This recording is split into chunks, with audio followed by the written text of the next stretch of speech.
Guys, you know my love of Magic Spoon. It's low in sugar and still tastes great. My kids love Magic Spoon, and I can feel good about giving it to them.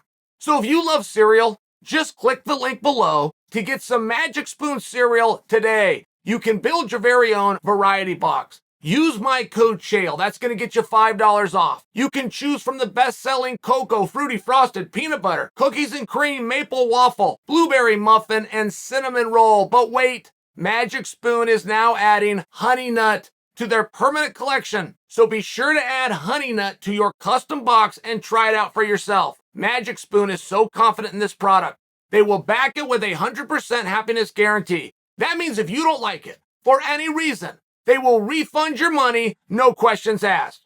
So click the link below and use the promo code Chael for $5 off, or go to magicspoon.com/Chael to save $5 off your order today, and be sure you add the new Honey Nut to your custom box. Also, Magic Spoon is now shipping to Canada and the UK.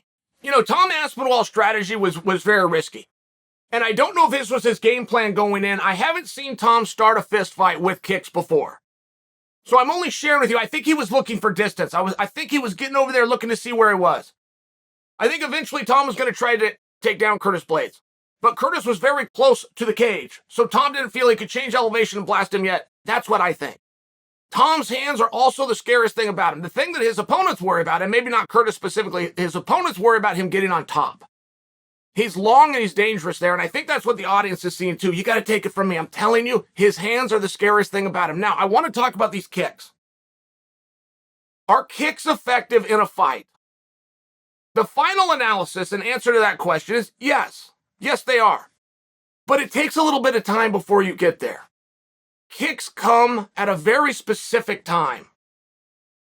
You can't start a combination. When I say you can't do it, I'm talking about the textbook says. Trainers and coaches will say, do not start a combination with a kick. You finish with a kick.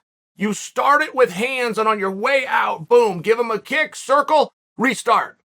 It's very risky that Tom would just walk across the ring and start kicking. That's what I'm bringing for you. The sport of kickboxing. Quick kicking. You are having champions. You were having contenders. You were having the guys that working up the ring in kickboxing. They'd have an entire fight and they wouldn't throw a kick. Why? Because kicks aren't effective. Now, there's a time and a place. If that kick lands, it's going to hurt like a son of a bitch. But they're very, very risky. And whether you just saw that with Tom, Conor McGregor says that's what hurt him, was throwing his own kick. Chris Weidman kicking at Uriah Hall. Anderson Silva kicking at Chris many years before that. That kick needs to land.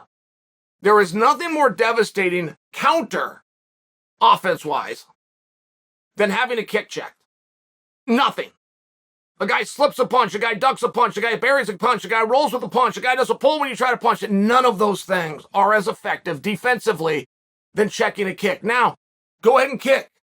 If you know how to do it, go ahead and do it. I'm just sharing with you, the audience, who may not know this. You don't want to start a combination with a kick. I'll tell you one that was a great example. A guy throws a kick at you, you throw a straight right down the middle. It is the ultimate defense. The guy has nowhere to go. He's standing on one leg. He can't move. And even if that's for a second or even a millisecond, he still can't move. You throw a cross straight down the middle, he'll stop throwing kicks. But if you don't do it, if you don't make him pay, then of course the statement I just made might not be true.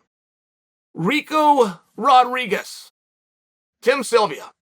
Perfect example. If you have UFC Fight Pass, you just want to go take a look at what I'm talking about throwing it straight as a counter when the guy's throwing a kick, just go watch that fight. It cost Rico Rodriguez a world championship. But Rico was fighting Tim. Tim was too big. Rico couldn't really find him. So he thought, you know what, I'll just throw a kick. And Tim ate the kick. He didn't check it, but he threw it straight right down the middle, took Rico's belt away. It's just a fine example. And when Tom came out, he started throwing these kicks, boom, he gets hit twice right in the face. He comes out to throw another kick. He eats two right in the face. He throws the third kick. That's the one that ended the fight, but he ate two. He was down 6 punches. Some media sources are saying it's a 15-second fight. Other media sources are saying it's a 16-second fight. I don't want to argue about that. I'm just sharing with you. 15, 16 seconds, and you ate 6 shots? It's tough. And you got to hide those and you got to disguise those just a little bit. And I know when I hear from people about how great the kicks are and how effective, guys, I agree. I agree. Practiced them every day myself.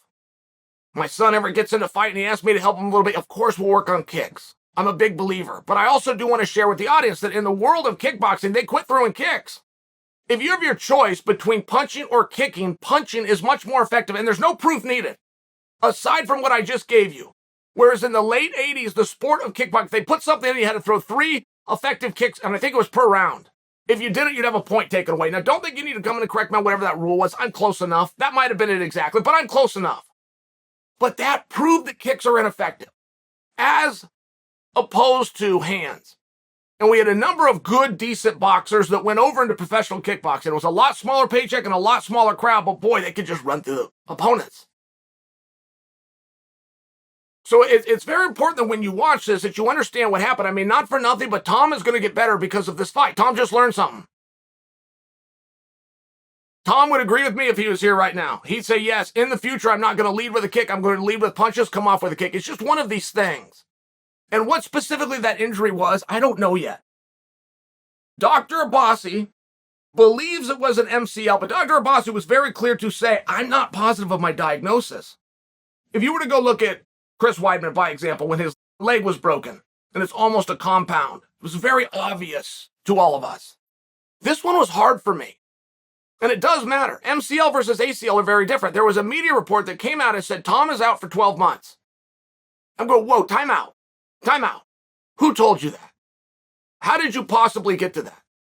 The worst thing that you could do to a knee that's reasonable within what we saw would be an ACL.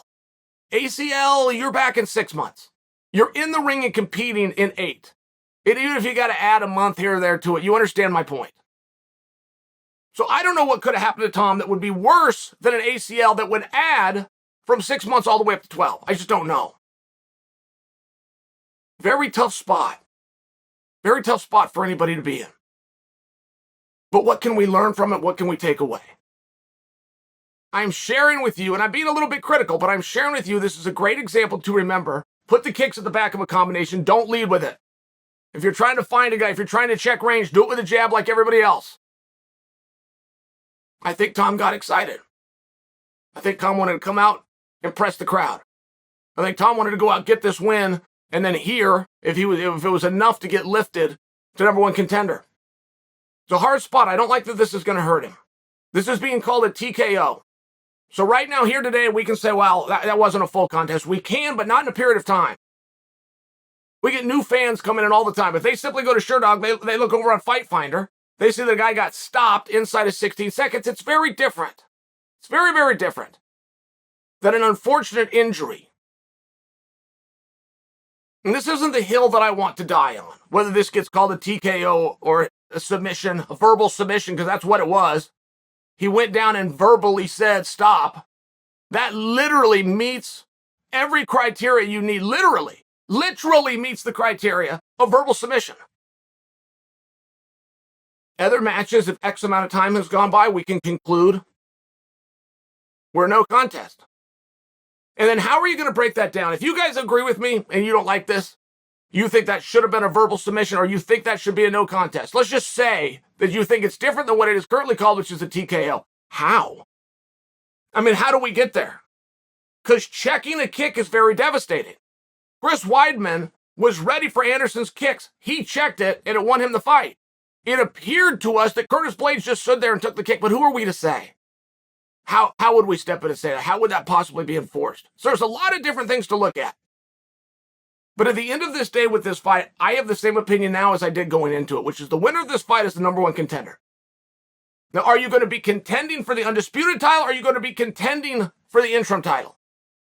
But however that fight ended, and there's many ways to win. However it ends and whoever gets their hand raised, I did believe, and I still do, is the rightful #1 contender.